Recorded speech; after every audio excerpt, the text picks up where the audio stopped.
आप देख रहे हैं न्यूज इनसाइडर के साथ प्रोग्राम स्पेशल रिपोर्ट, जिसमें दिन भर की अहम खबरें पहुंचाएंगे आप तक। पीपल्स डेमोक्रेटिक पार्टी की सरबराह महबूबा मुफ्ती का इंतबाह, बोली मदारिस की बंदिश, बेरोजगारी, गैर शफाफ भर्तियां और रेवेन्यू डिपार्टमेंट में तब्दीलियों से अवाम परेशान। डोडा में महराज मलिक का शानदार इस्तकबाल, पाबंदियों के दरमियान हजारों का इज्तिमा, महराज मलिक का नारा, इनकलाब की शुरुआत हो चुकी। IRGC का अमेरिका पर मजाकिया तंज, बोले ट्रंप के पास दो ही रास्तों का इंतखाब, या तो नामुमकिन फौजी कार्रवाई या फिर बुरा मुआहदा। ताहम इसी बीच ईरान ने अमेरिका को एक मल्टी लेयर्ड तजवीज भी भेजी। अमेरिकी सदर डोनाल्ड ट्रंप का बयान, ईरान पर दोबारा फौजी हमलों का इम्कान किया जाहिर, मुआहदे पर भी गैर यकीनी सूरत हाल। बीजेपी रहनुमा रविंदर रैना का पुलवामा का दौरा, शोपियां हादसे में जान गंवाने वाले मासूम बच्चे हुंजाला के खानदान से की ताजियत।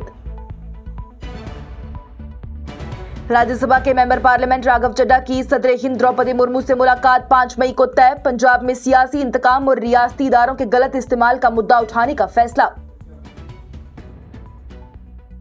और इंसानी मदद लेकर गाजा जाने वाली ग्लोबल स्मूथ फ्लोटीला का इंकशाफ, इस्राएली हिरासत में 2 बैनुल-अक़वामी कारकुनों पर तशद्दुद और इलाज की कमी का लगाया इल्जाम।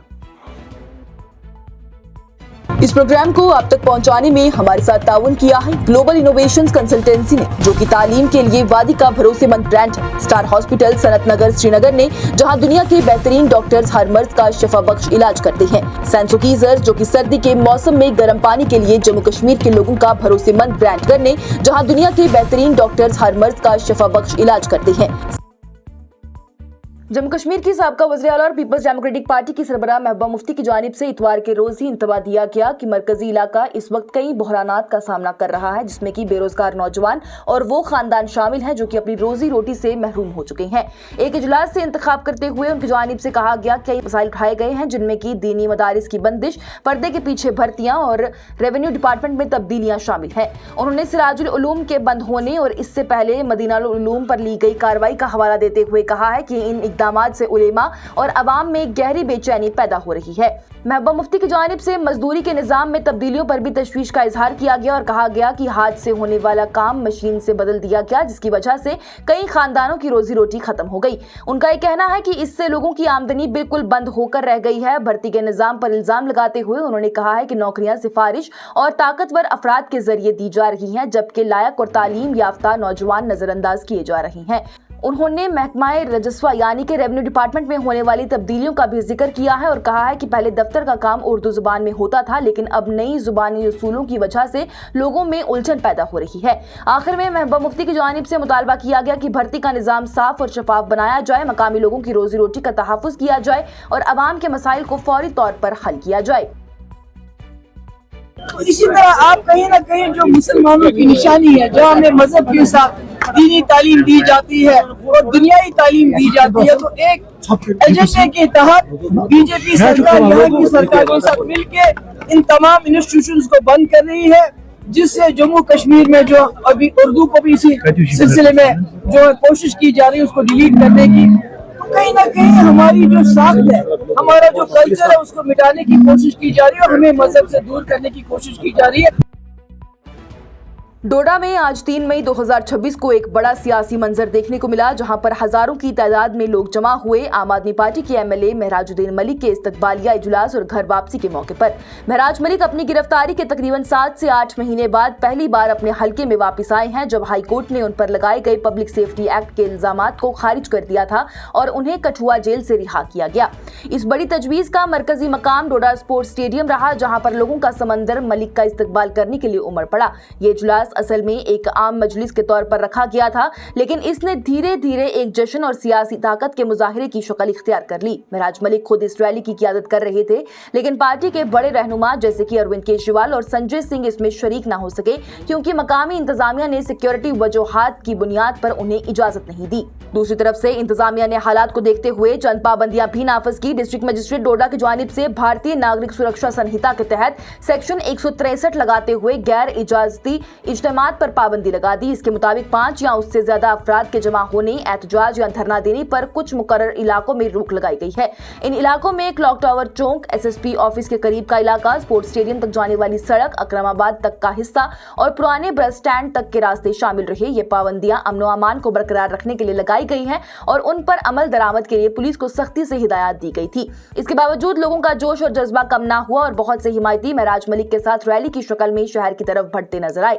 अपने खिताब में महराज मलिक ने इनकलाब का नारा लगाते हुए कहा कि तारीख गवाह है कि छोटी छोटी तारीखों से ही बड़ी बड़ी तब्दीलियां आती हैं। उन्होंने अवाम को मुबारकबाद दी है और कहा है कि यहाँ से एक नई तहरीक का आगाज हो चुका है। उनका यह भी कहना है कि मुल्क में तानाशाही सोच ने जन्म लिया है और जम्मू कश्मीर की अवाम ने मुश्किल हालात के बावजूद अपनी आवाज बुलंद की है।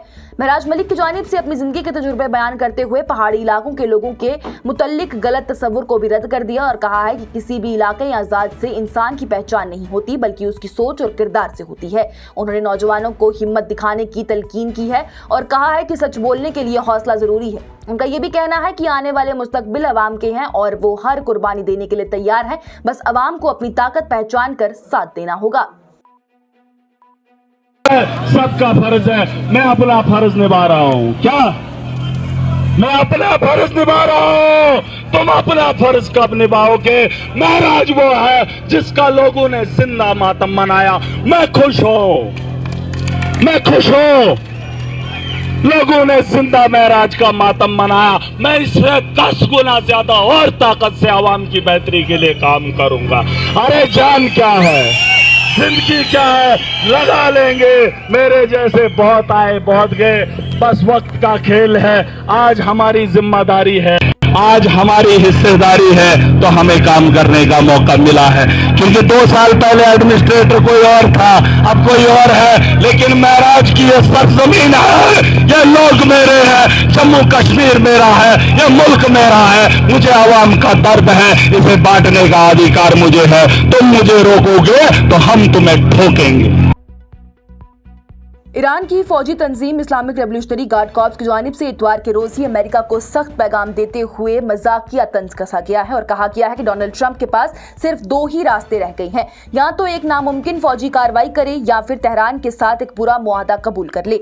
रियासती टेलीविजन पर जारी बयान में गार्ड्स की जानिब से उनके इदारे ने कहा है कि अमेरिका को अब फैसला करना होगा और ईरान अपनी पोजीशन पर मजबूत खड़ा है। बयान में यह भी कहा गया है कि चीन, रूस और यूरोप के ममालिक का लहजा भी अमेरिका के खिलाफ बदलता नजर आ रहा है, जबकि ईरान ने अमेरिकी समुद्री पाबंदियों के हवाले से एक डेडलाइन का भी इशारा दे दिया। इसके साथ ही ईरान ने अमेरिका को एक मल्टी लेयर तजवीज भी भेज दी है ताकि जारी अमन बातचीत में पैदा होने वाली रुकावटों को खत्म किया जा सके। जरायों के मुताबिक ये तजवीज मुख्तलिफ पहलुओं पर मबनी है और दोनों ममालिक के दरमियान मुआहदे की राह निकालने की कोशिश भी है। दूसरी तरफ से अमेरिका के सदर डोनाल्ड ट्रंप ने इस तजवीज पर अपनी बेइत्मीनानी का भी इजहार किया है और कहा है कि जब तक कि ईरान के लिए ये यकीनी ना बनाया जाए कि वो जोहरी हथियार यानी कि न्यूक्लियर वेपन तैयार नहीं करेगा, तब तक कोई भी मंसूबा कबूल नहीं किया जाएगा। अमेरिका के सदर डोनाल्ड ट्रंप ने कहा है कि ईरान के खिलाफ फौजी हमलों को दोबारा शुरू करने का इम्कान मौजूद है। साउथ फ्लोरिडा से एयरफोर्स 1 पर रवाना होते वक्त सहाफियों से बातचीत करते हुए उन्होंने कहा कि अगर ईरान ने कोई गलत कदम उठाया या बदसलूकी की तो अमेरिका फौजी कार्रवाई पर गौर कर सकता है। साथ ही उन्होंने बताया कि ईरान के साथ बातचीत जारी है और उनके मुताबिक ईरान मुआहदा करना चाहता है, लेकिन वहां की क़ियादत के हवाले से गैर यकीनी सूरत हाल पाई जा रही है। उन्होंने ये भी दावा किया कि ईरान अपनी क़ियादत के बारे में उलझन का शिकार है और इसे मुश्किलात का सामना है। डोनाल्ड ट्रंप ने मजीद कहा है कि अमेरिका ईरान की मिसाइल साजी की सलाहियत के बाकी हिस्से को भी खत्म करना चाहता है ताकि मुस्तकबिल में वो दोबारा ताकत हासिल न कर सके। इसके साथ ही उन्होंने ये भी कहा कि वो ईरान की तरफ से भेजे गए नए मंसूबे का जायजा ले रही हैं, लेकिन उन्हें इस बात पर शदीद शबा है कि ये काबिल कबूल होगा, क्योंकि उनके मुताबिक ईरान ने अब तक अपने माजी के अमाल की काफी कीमत अदा नहीं की। उन्होंने अपने पैगाम में कहा है कि जल्द ही वो इस तजवीज पर अपनी राय देंगे। सहाफियों के सवालों का जवाब देते हुए उन्होंने बताया कि अब तक तक उन्होंने 14 नुकात पर मुश्तमिल इस तजवीज़ को पूरी तरह नहीं देखा, लेकिन जल्दी से इसका मुतालिया करेंगे। साथ ही उन्होंने ये वाज़ेह भी कर दिया कि ईरान इस वक्त किसी मुआहदे से पीछे हटने का इरादा नहीं रखता, बल्कि ऐसा हल चाहता है जिससे कि मुस्तकबिल में दोबारा तनाज़ा पैदा ना हो जाए। दूसरी तरफ से ईरान ने अमेरिका को 14 नुकात पर मुश्तमिल एक मंसूबा पेश किया, जो कि तमाम मोर्चों पर जंग के खात्मे के लिए तैयार किया गया, जिसमें कि लेबनान भी शामिल है। ये तजवीज़ पहले अमेरिका की तरफ से भेजे गए 9 नुकाती मंसूबों के जवाब में दी गई है, जिसमें कि 2 महीने की जंगबंदी की मुद्दत शामिल बताई गई थी। ईरान ने लंबी आर्जी जंगबंदी को रद्द करते हुए कहा है कि 30 दिन के अंदर अंदर मुकम्मल और दायमी हल निकाला जाना चाहिए, न कि सिर्फ आर्जी तौर पर जंग रोकी जानी चाहिए। भारतीय जनता पार्टी के रहनुमा रविंदर रैना की जानिब से पुलवामा का दौरा किया गया, जहां उन्होंने शोपियां के दरिया में पेश आने वाले दर्दनाक हादसे में जान गंवा देने वाले 4 साला मासूम बच्चे हुंजाला के घर जाकर उसके खानदान से ताज़ियत का इजहार किया। उन्होंने कहा कि जिसने भी यह मंजर मीडिया और सोशल मीडिया पर देखा, उसकी रूह कांप उठी और हर आंख अश्क भर हो गई। उनका ये भी कहना है कि मुंबई, हैदराबाद, दिल्ली और हता के बैरूनी ममालिक से भी उनके दोस्तों के फोन आए हैं, जो कि इस वाक़े पर गहरी तशवीश और दुख का इजहार कर रहे थे और पूछ रहे थे कि वो इस गमज़दा खानदान की क्या मदद कर सकते हैं। रविंद्र रैना की जानिब से इस हादसे को निहायती अफसोसनाक और दिलदोज करार देते हुए कहा गया है कि एक छोटा मासूम बच्चा इस तरह हादसे का शिकार हो जाना पूरी इंसानियत के लिए दुख का सबब है। उन्होंने ये भी कहा कि पूरा मुल्क रो पड़ा और हर दिल इस मंजर को देखकर गमज़दा हो गया। उन्होंने दुआ की है कि किसी भी घर में ऐसा वाकया पेश ना आए, क्योंकि इस तरह के वाकयात से इंसान की रूह लर्ज उठती है। उन्होंने बच्चे के वालिदैन, घर वालों और रिश्तेदारों के साथ मिलकर दुख का इजहार किया और ये भी कहा कि वो इस मुश्किल वक्त में खानदान के साथ खड़े हैं। जिसने वो मंजर देखे मीडिया में, टीवी में, मोबाइल में, जिसने देखे वो शख्स रोया। मेरे कुछ दोस्तों ने जो बम्बई में रहते हैं, हैदराबाद में हैं, दिल्ली में, जब मैंने सोशल मीडिया में ताज़ियत किया, उन लोगों ने मुझे वहाँ से फ़ोन किया, जनाब ये कहाँ, ये इतना बड़ा जुल्म कहाँ हो गया। बहुत ही अफसोसनाक, बहुत ही दिलदोज, दर्दनाक हादसा शोपियान के उस दरिया में पेश आया।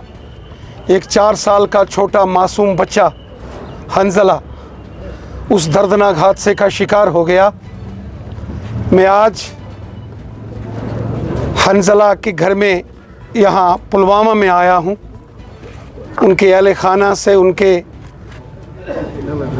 पेरेंट्स, माता पिता, उनके घर के लोगों के साथ, उनके रिश्तेदारों के साथ ताज़ियत का इजहार करता हूँ, दुख का इजहार करता हूँ। राज्यसभा के रकुन राघव चड्ढा 5 मई को सदर जमहूरिया द्रौपदी मुर्मू से मुलाकात करेंगे, जहां वो पंजाब में रियासती इदारों के गलत इस्तेमाल के इल्जामात पर अपनी तशवीश पेश करेंगे। जरायों के मुताबिक ये मुलाकात सुबह 10:40 पर मुकर्रर की गई है और उनके साथ 3 और अराकीन पार्लियामेंट भी होंगे। खबर के मुताबिक वो उन MPs के खिलाफ सियासी इंतकाम का मुद्दा उठाएंगे, जो कि हाल ही में आम आदमी पार्टी छोड़कर भारतीय जनता पार्टी में शामिल हुए। ये सूरत हाल 24 अप्रैल को एक बड़ी सियासी तब्दीली के बाद सामने आई है, जब राघव चड्ढा ने आम आदमी पार्टी से इस्तीफा देकर बीजेपी में शामिल होने का फैसला किया। प्रेस कॉन्फ्रेंस में अपना फैसला सुनाते हुए उन्होंने कहा कि पार्टी अपने बुनियादी असूलों और कीमतों से हट चुकी है। उनका यह भी कहना था कि जिस पार्टी को उन्होंने अपनी मेहनत और 15 साल की जवानी दी, अब वो मुल्क के फायदे के बजाय जाती मफादात के लिए काम कर रही है। राघव चड्ढा ने यह भी बताया है कि उनके साथ 6 और राज्यसभा के अराकीन स्वाति मालीवाल, हरभजन सिंह, राजेंद्र गुप्ता, विक्रम सानी, संदीप पाठक और अशोक मित्तल ने भी पार्टी छोड़कर बीजेपी ज्वाइन कर ली है। उन्होंने दावा किया है कि राज्यसभा में आम आदमी पार्टी के 2/3 से ज्यादा अराकीन ने दस्तूरी कवायद के तहत बीजेपी में जम होने का फैसला किया है, ताकि एक नया सियासी रुख इख्तियार किया जा सके। और इंसानी मदद लेकर गाजा जाने वाली ग्लोबल स्मूथ फ्लोटिला के बारे में नई गवाही सामने आई है, जिसमें यह कहा गया है कि 2 बैनुल-अक़वामी कारकुनों को इस्राएली फौज ने अगवा करने के बाद तशद्दुद, मारपीट और इलाज की कमी का सामना करना पड़ा। बयान के मुताबिक ये कारकुन क्रेट के करीब ही बैनुल-अक़वामी पानियों में रोके गए और फिर उन्हें जबरदस्ती अशकीलो शहर की शिकमा जेल में मुंतकिल कर दिया गया। इन अफराद की शनाख्त सैफ अबू कशेक और थियागो अवीला के तौर पर हुई है और अब तक उन पर कोई इल्जाम आयद नहीं किया गया। ब्राजील के सिफारत खाने ने बताया है कि जब तक थियागो अवीला से मुलाकात की गई तो उनके जिस्म पर चोटों के निशानात वाजे थे। सफारती अफसरान के मुताबिक उन्होंने तशद्दुद, मारपीट और शदीद दर्द की शिकायत की, खासतौर पर अपने कंधे में।